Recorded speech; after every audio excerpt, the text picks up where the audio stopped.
He has spoken on the topics faith, family and freedom in Cuba, Belgium, Brazil, Congo, UK and all over the USA to crowds from 14 to 40,000. International leadership speaker, trainer and coach.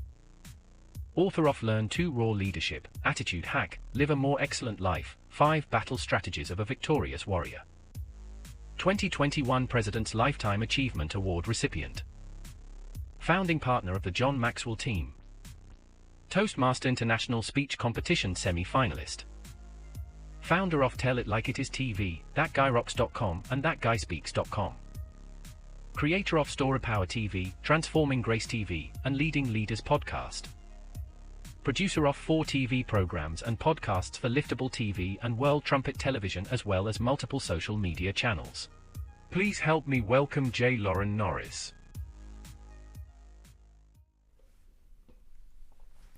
I recently met a young man who described himself and told me a little bit about himself in his intro. We had a nice little conversation of a couple of minutes, and he has a lot going for him. He's a good-looking guy. He's a physical guy. He's a big guy. He's a smart guy. He's a very articulate guy. He's not even 18 years old, or well, maybe 18 years old yet.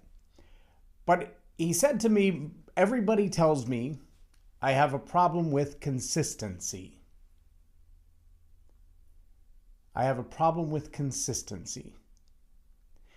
And I thought to myself, what kind of people would tell someone you have a problem with consistency?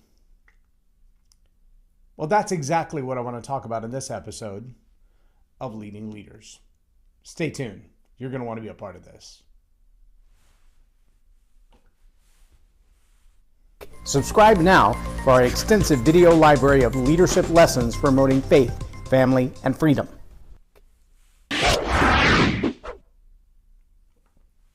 I'm J Loren Norris with Leading Leaders Podcast. And trust me, this guy right here has probably spoken as many ill words to the wrong people through the course of my life as anybody you can imagine. It was a bad practice. It was a bad habit. It was one that I learned. It was one that I was taught. I was listening to some neurolinguistic programming work this morning with a neuroscientist out of Great Britain. Don't even remember her name yet. She's new to my palette of study, but she was talking about those childhood memories. We all have them. And she said, take yourself back to that moment and picture yourself as that small child, say between 2 and 10 years old. And what do you remember? And I remember my stepdad reacting when I tried to kiss him goodnight and he had already fallen asleep. And his reaction was that he backhanded me so hard we left a dent in the sheetrock from my 7-year-old head. I remember him telling me, stop repeating that I love you thing over and over again. I'm sick of hearing it. I remember that. I remember being so scared of him that I remember vividly a night that I got out of bed and had to go to the bathroom, and I stood there for minutes wondering if he was asleep, if I could make it around the corner into the bathroom before I got yelled at or got spanked or got something thrown at me, until I couldn't hold it anymore and it started to come out against my will, and I ended up standing in the closet and peeing in my laundry basket because I was too terrified to take the 4 steps around the corner into the bathroom. Now, I don't say all this so that you'll feel sorry for me as a woe is me victim. I say this to say there are people in this world today who operate in realms of leadership who still harbor the same kinds of fear and anxiety. And unfortunately, a lot of their linguistics, a lot of what they say to their team members, to their competitors, to their customers, comes from a heart that's still so hard, so scared, so demanding revenge that they will say things that will hurt people. Maya Angelou said it best. People will forget what you said. They will even forget what you did. They will never forget how you made them feel. Now, if you're a leader and you're not choosing your words with more particularity, more scrutiny, more diligence, then you choose your coffee. If you've been into a coffee shop recently and you listen to somebody order and My wife likes her chai tea with light ice, with extra chai, and sometimes with pump of caramel, and always with almond milk. I'll have coffee in a cup. If you don't put as much scrutiny, as much definition, what do you mean by light ice? Just how many pumps of chai would you like? How much caramel would you like added? And is oat milk okay because we're out of almond milk today? If you're not putting that kind of scrutiny into the words that you choose for the people on your team, the ones you meet in the street, the students that you interact with, then I have to wonder, do you really care about the people that you lead? Oh, I know that sounds like a harsh question, but who, as an employer, as a teacher, as a sibling, as a parent, looks at someone and says, you have a problem with consistency? Of all the things that he could have defined himself as, this young man didn't see himself as successful, opportunistic, intelligent, articulate. None of those things factored in to his self-impression. What he saw of himself was inconsistent. And I challenged him. I said, here's what I want you to do. I want you to write that word down in your journal and then draw a line through it. And then I want you to write another word: commitment. And rather than saying to yourself, I have a problem with consistency, say to yourself, I am committed. Now, whatever it is that you want to be committed to, just give it everything you've got. It's not necessary that you be the best yet. As many have said, you don't have to be great to show up. You just got to show up to be great. You've got to get started, or it's not going to happen at all. And I fear, I want to use that word just right, I'm concerned that in a lot of our public interactions today, especially social media-based interactions, there's a whole lot of the bitterness that comes from the childhood where we lived, the deep inside natural reaction that says, I've been hurt, therefore I must hurt. I can't take a chance that you're going to hurt me, reject me, turn your back on me, feel better than me, be superior to me. I cannot withstand that moment, so I will hurt you first. I will speak words that will cause you to walk away, to shrivel back, to quiet down. And the result is a direct impact on everything we try to do in business and everything we try to accomplish as a leader. Let me just tell you this, if you don't know it, the words that you choose to speak to your employees will have a direct bottom line impact on your return on investment. Every dollar you've spent in training them goes out the window when they give up on you and they leave because they feel like the words you're speaking to them are harming them. That's not a public display of appreciation, and they're not going to stay around for that for very long. But see, it's not just the words you speak to them. Sometimes it's the words you speak through them. Have you ever really stopped and analyzed the value of your branding material, your marketing material, your sales pitch, your internal scripts, the things that one team says to another within your organization? See, those words have just as much power to destroy your organization, your risk and reward opportunities, your branding and your messaging as the words you speak to your employees. What you script them to say for you is just as potentially beneficial or potentially harmful as the words you speak to them or about them. I know that most big companies, especially, a company big enough to have a full-blown HR department, they have buzzwords within the organization which will not be tolerated. Buzzwords which could be of a sexual nature, of a racial nature, of a religious nature, of a discriminatory nature, that if you simply use that word, utter that word, type that word, email that word, text that word, Snapchat that word, Slack that word, Zoom that word, poof, you're out of here. You're gone.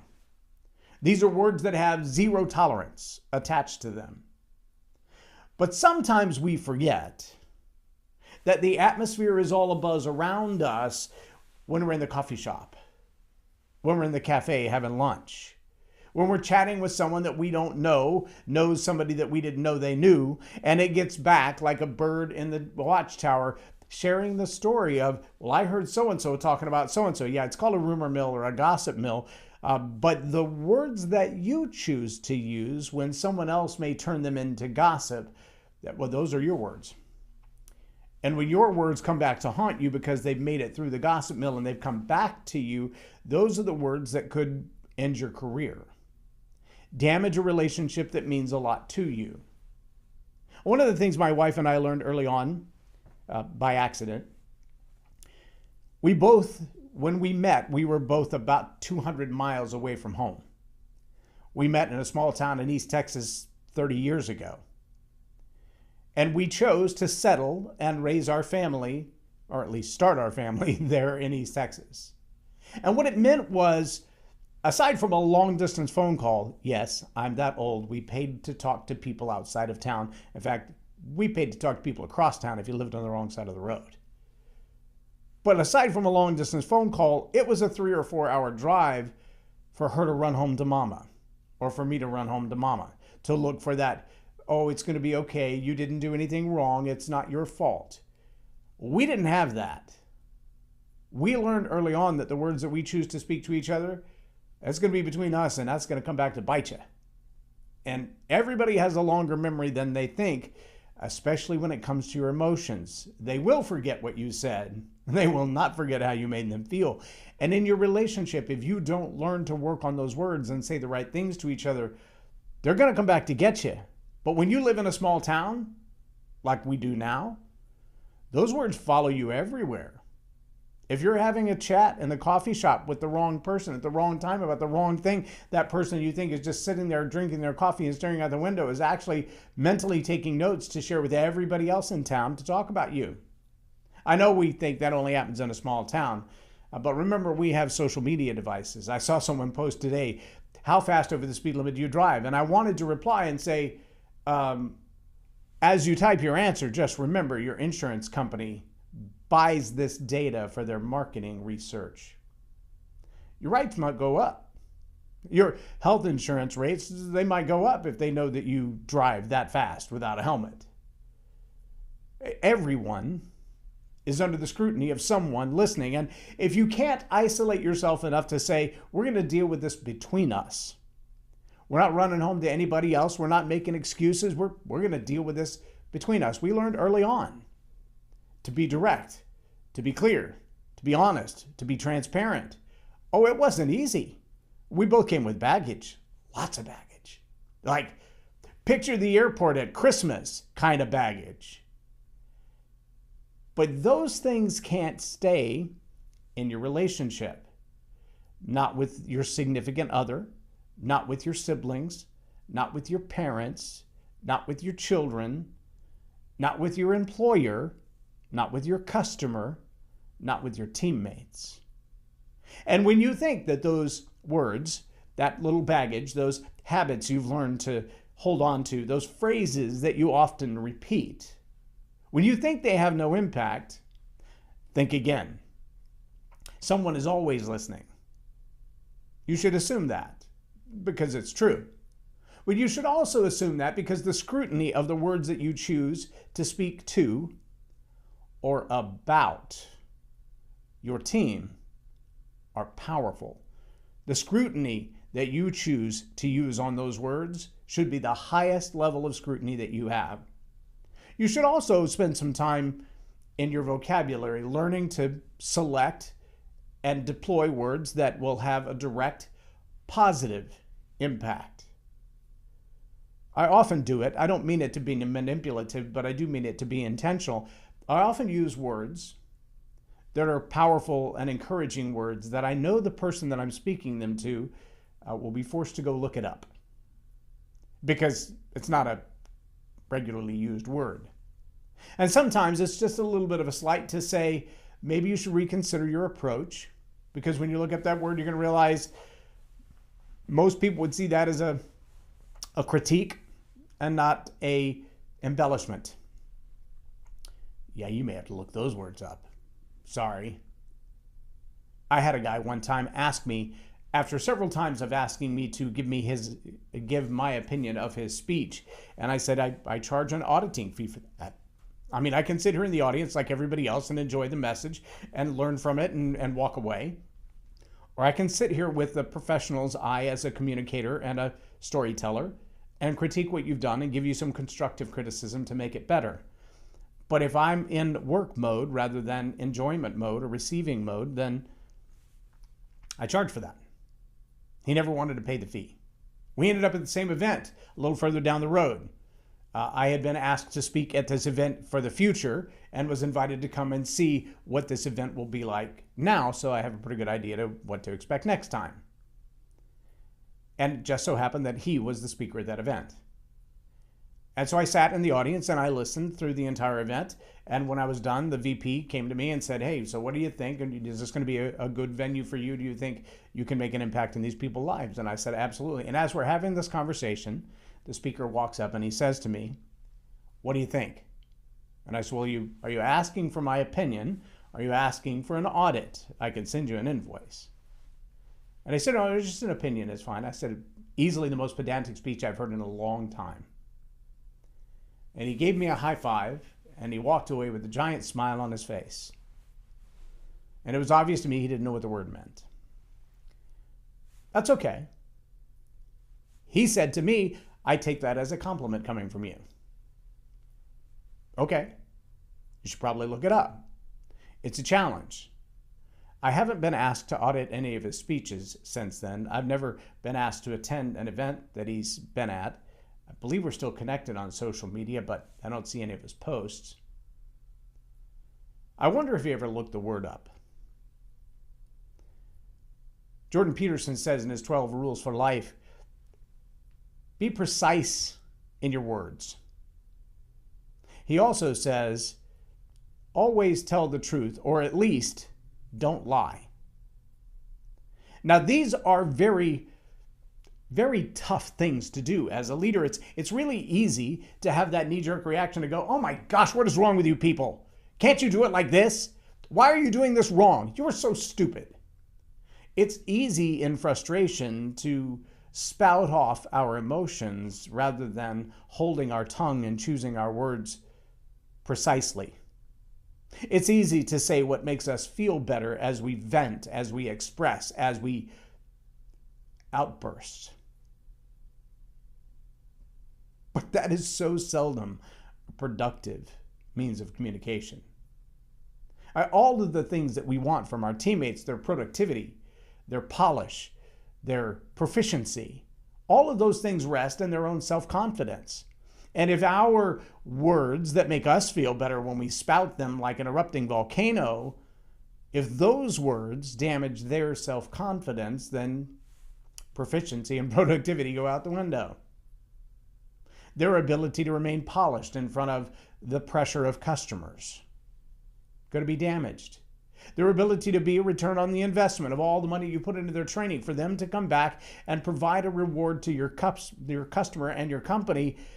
All of those things are going to be diminished by poorly chosen words spoken in anger. Sometimes even the analogies we use, the stories we deploy, the words that are collected together with an intent to persuade people, to encourage people, to empower people. Sometimes those words run afoul of the psychology of someone. Maybe you've heard the phrase triggered.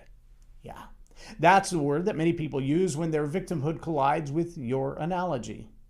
When your explanation, your training, your provocation brings up something in them that looks like, feels like pain or fear from the past. And if you're not cautious, if you're not selective, if you're not particular about the words that you choose to use when speaking to your team, about your team, or through your team, then you run the risk of triggering them. You run the risk of turning them away, turning them off, wounding them. And as a leader, your role is influence. That's it. Influencing them to make better decisions, influencing them to be more productive on the work, being more proficient in what they do. That's your job, to influence them to do those things. not to cajole them, not to force them, not to lock them in chains and make them do it, but to influence them so that they take ownership, compassion, internally motivated to do the job. That's the job of a leader. And most of that job is done with words. Choose those words wisely, with great scrutiny. Do you want a cup of joe, or do you want something very specific in that cup? Do you want good results from your employees, or do you want something very specific from that team that you're talking to? The words you choose, they're going to change everything. Sometimes for the better, sometimes for the worse. It's all about the quality of the words that you choose and what they mean to the people you're sharing them with.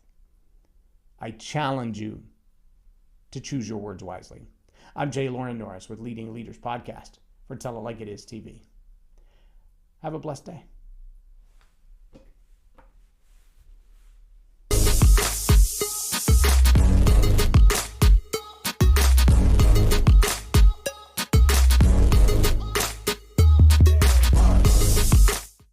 Loren is a master teacher on storytelling, and I learned so much. I'm really going to have to sit down and go back through everything, and I think I might have to have some more coffees with Loren, but it was totally worth my time, and I really highly recommend it if you're looking to grow your ministry, grow your business, grow your career.